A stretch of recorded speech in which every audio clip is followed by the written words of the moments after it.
Okay, we are rolling. We are rolling, brother. And it's the return of the Gypsy King at the weekend, isn't it? Tyson Fury returns against Tom Schwarz. Schwarz, I should say. Mispronunciation there already. Shows how much of a household name that guy is. Well, if he pulled off the upset at the weekend, he would certainly become a household name then, wouldn't he? I believe this fight is to take place on BT Sports pay-per-view. I have a problem with Tom, whatever his name is, being on pay-per-view. Because I'm being a bit disrespectful to this guy. Who knows? He could be a tremendous, fighter and cause a huge upset. But I very much doubt it. And why I doubt it is I don't think this guy is Andy Ruiz. And I don't think Tyson Fury is Anthony Joshua. Different styles. Completely different styles. Here's another reason why I have a problem with this being pay-per-view worthy. There is a reason people say, well, you're talking about Tom as though, he's nobody, and I'm not saying that. And that he's not pay-per-view worthy and all this stuff. Why should you say that? He might surprise you. He might. Stranger things have happened. But there was a reason why Winky Wright wasn't pay-per-view and Mike Tyson was. No matter who you thought was technically the better fighter, names matter in the sport. This generation is a generation where they are literally running before they can crawl. Putting this guy on pay-per-view, it's going to do about 20,000 buys at best.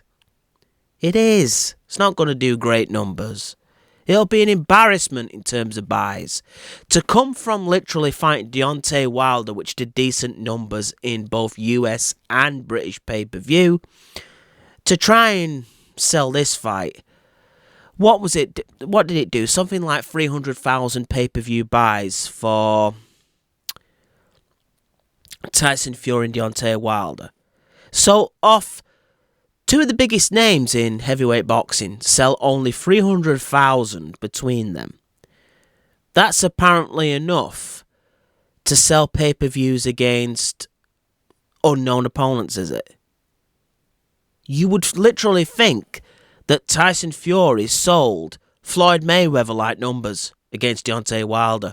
It's like when Mayweather fought De La Hoya. Then he could fight Victor Ortiz after he beat De La Hoya and still get way over 1 million pay-per-views. Tyson Fury is popular. He's not that popular. Let's just get really, really realistic about that. Tom Schwarz is, well, he's undefeated. And he does have some knockouts and some recent knockouts, which suggests punching power of, some kind. I'll be honest, I don't really know much about the guy. He's German. He's had 1, 2, 3, 4, 5, 6, about 6 stoppages on the trot, so he's actually in good knockout form.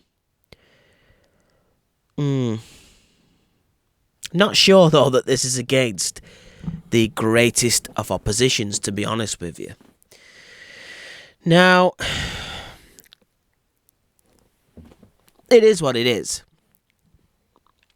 A guy who is a puncher, if Deontay Wilder couldn't stop Tyson Fury after a massive long layoff and 2 fights against 2 lower-ranked opponents, then I don't see how this guy will beat Tyson Fury, because Tyson Fury is going to be even sharper after fighting Deontay Wilder. Like I said, this guy has not fought the level that Andy Ruiz has fought at. Nobody thought Andy Ruiz would win hardly, but they didn't write him off as being low-level competition. They saw him as a better fighter than advertised, and he proved that big style. This guy, no, he's got every single disadvantage. Fury is massive. So he's got the height advantage. I think Fury has the reach advantage. If he is looking for a static target, Tom, in this fight, he's not going to find it with Tyson Fury. Tyson Fury, for his size, moves fantastically well. Has good upper body movement. Has good head movement. Sometimes gets a bit complacent with it, and that's when he gets clipped. Like the way he stood in front of Tyson Fury in the 12th round like a fool.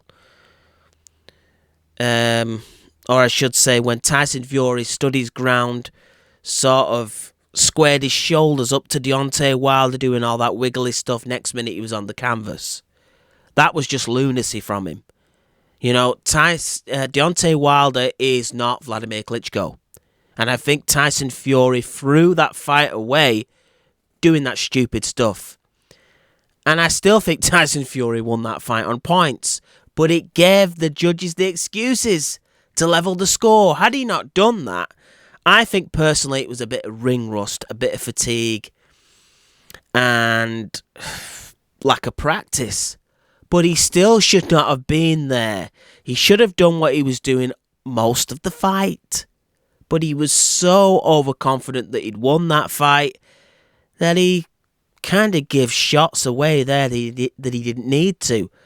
But this guy is, I'm not convinced that he's Deontay Wilder. He's got 16 knockouts, Tom. And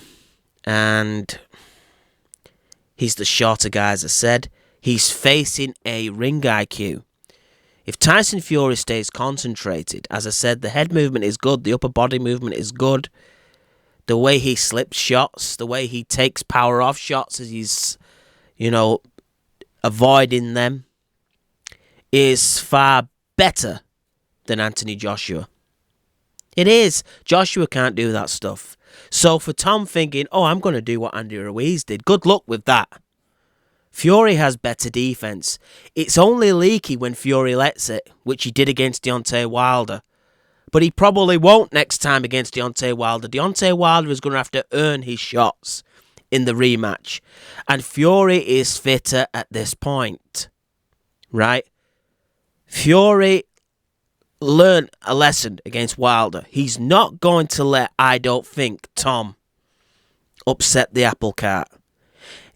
Fury can hold.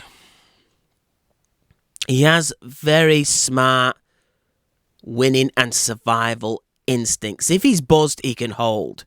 If he's buzzed, he can move. To avoid shots, as I said, there's head movement, upper body movement, foot speed, getting out of range. It's kind of funny seeing a short guy try and attack Tyson Fury because he steps to the side and escapes. Kind of like what a welterweight does. And you used to see Floyd Mayweather do it. But to see a guy this size do it, it is clever, but it looks funny. It looks comical. But it's effective. And he has quick hands. And although he's not a one-punch knockout artist, he can break you down. Don't forget, Tyson Fury stopped Derek Chisora. Derek Chisora is known for having a durable chin. Tyson Fury broke him down, stopped him, and they pulled Derek Chisora out. He did mark up Deontay Wilder. So don't for a moment think that Tyson Fury can't affect you if he hits you. He has a good jab. He pours with punches. But he's kind of like a rattlesnake the way he moves those hands. And he's always moving. You see what I'm saying? It is the only way I could think of the way you could possibly catch Tyson Fury out with punches is to use feints. Big style feint this, feint that, feint the other. Because he's moving this, he's moving that, he's moving the other. You've got to try and trick him into a position where your fist will go and then fire. But a lot of the heavyweights, because it's a division that's committed really to strength and power, isn't it? They're not used to seeing this kind of thing. It's the most baffling style of boxing since Lennox Lewis that Tyson Fury offers. Lewis had far more to his game in terms of power, jab, much more thunderous puncher, ring IQ, very slick for a man of that size. But Tyson Fury, to this generation's version of heavyweights, is a puzzle. Because, as I say, this sort of style is usually saved for the Pernell Whitakers of the world, who are much more smaller. So he has fast feet, good hands, fast hands, decent power, not great power, but he can break you down. He can use the jab to set up punches. He can use the jab to frustrate you. He can move to frustrate you. He can hold to frustrate you. He is extremely awkward to land punches against. Because he moves his feet so well and escapes at angles in the ring, across the ropes and things of that nature, it is hard even for the little guy to go to the body on him. So Tyson Fury is going to be aware of what happened to Anthony Joshua. He's going to remember what happened to him in the 12th round against Deontay Wilder in a fight he was winning by a landslide until that moment. And we also have to say he could take a punch. When Deontay Wilder hit Tyson Fury, do you know what happened? He hit him with the big right hand, but people are forgetting the left hook he also landed as Tyson Fury was falling on the ground. So that was 2 shots in one motion. And Tyson Fury, after being hit by possibly the hardest punching heavyweight in the world, beat the count. So this guy, Tom, he would have to land the worldie of worldie. He would have to have Tyson Fury run onto the punch and for him to fire the shot with his best power that he could ever generate. That's the sort of things that Tom would be hoping for and the German fans will be hoping for. Because he's not going to outbox him at range.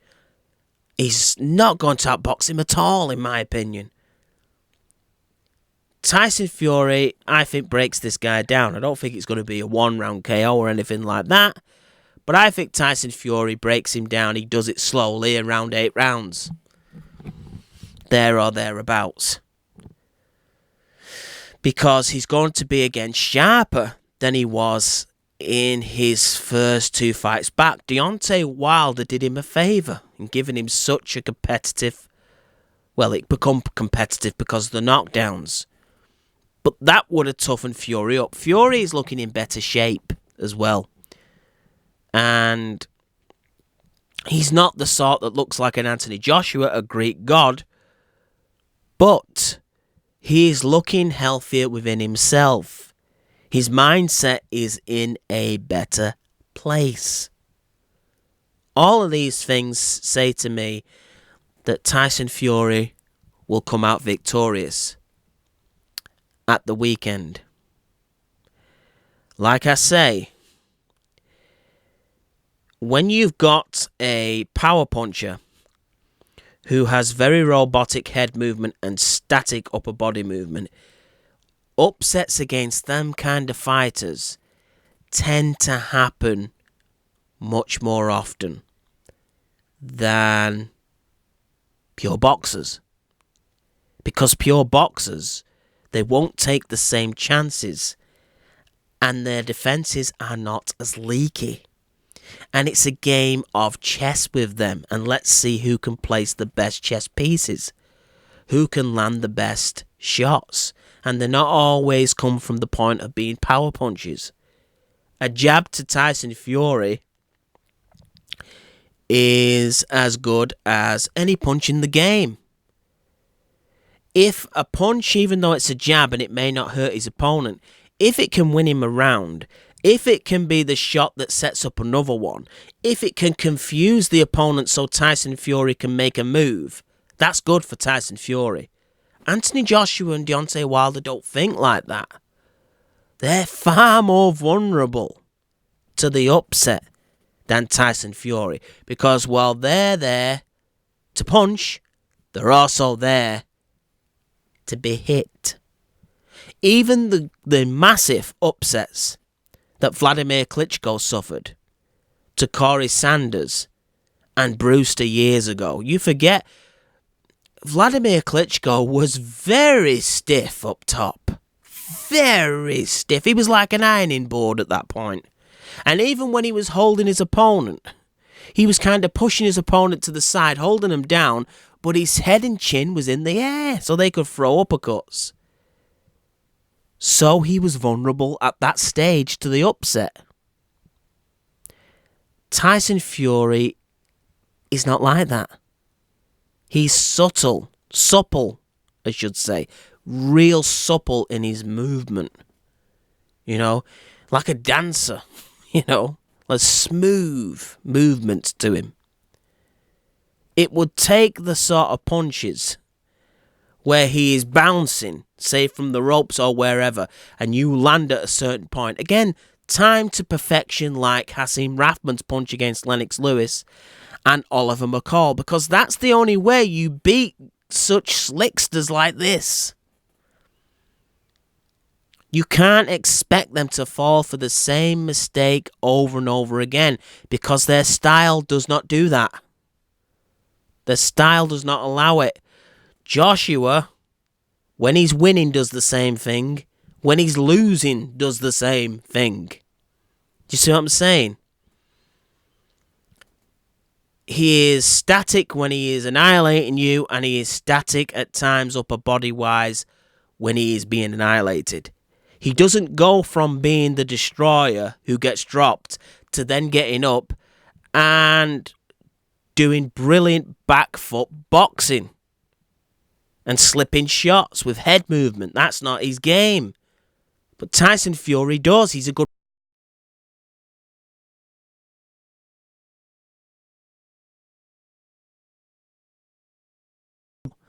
potent. But this is boxing. All styles matter if they win. All three guys are winners. They all do it in their own special way. But Fury's way is the safe way. He talks like an absolute warrior, but when he gets in the ring, he is Mr. Student, Mr. Cautious. Right? No doubt about it. Anthony Joshua talks outside the ring like a student, but when he gets in the ring, he needs the dark forces to inspire him to want to destroy. That's his game. Deontay Wilder kind of talks the same out the ring as he fights in the ring. He's the only one that seems to match personality with fighting style. But as I said, Fury, it's going to take his reflexes and stuff to slow down majorly for an underdog to beat him. Wilder swinging when he gets his guy hurt is also vulnerable. One day that could be his downfall. And we've already seen Anthony Joshua's lack of head movement. Not lack of defense. Head and upper body,